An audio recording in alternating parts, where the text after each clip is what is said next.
Aesop, the Wolf and the Lamb.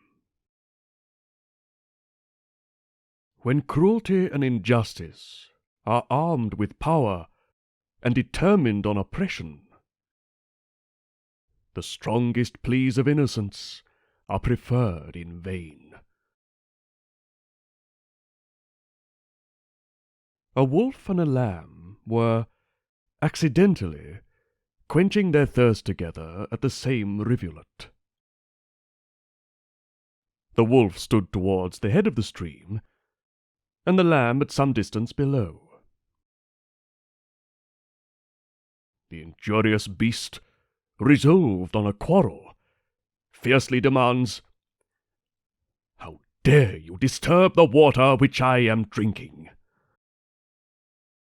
The poor lamb, all trembling, replies, "How, I beseech you, can that possibly be the case, since the current sets from you to me?"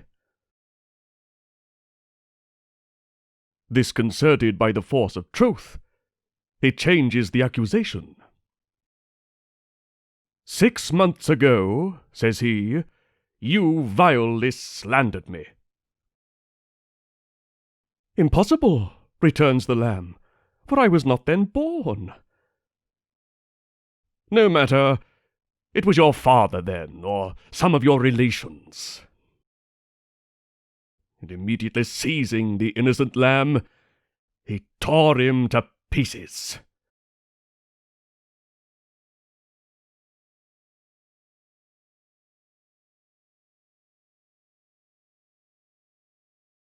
The Lion and the Mouse. A lion, by accident, laid his paw upon a poor, innocent mouse. The frighted little creature, imagining she was just going to be devoured, begged hard for her life, urged that clemency was the fairest attribute of power, and earnestly entreated his majesty not to stain his illustrious paws with the blood of so insignificant an animal. Upon which the lion very generously set her at liberty.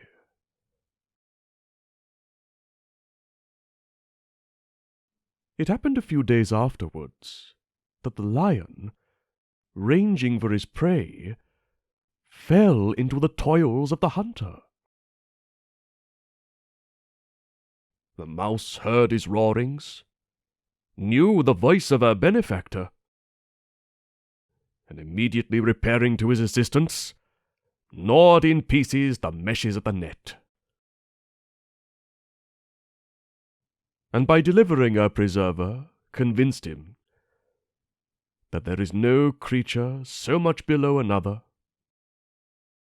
but may have it in his power to return a good office.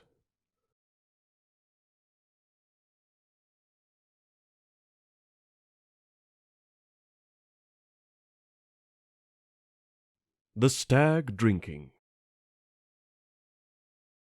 A stag, quenching his thirst in a clear lake, was struck with the beauty of his horns, which he saw reflected in the water.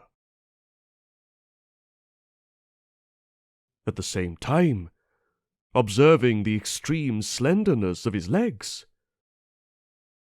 "What pity it is," said he, "that so fine a creature should be furnished with so despicable a set of spindle shanks.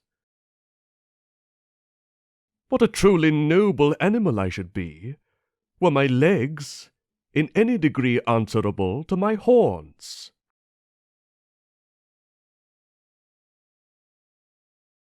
In the midst of this soliloquy, he was alarmed with the cry of a pack of hounds.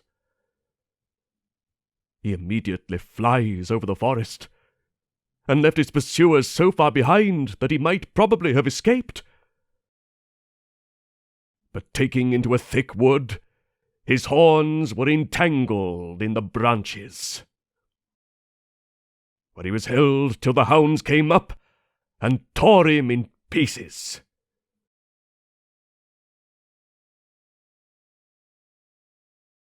In his last moments, he thus exclaimed, "How ill do we judge of our own true advantages!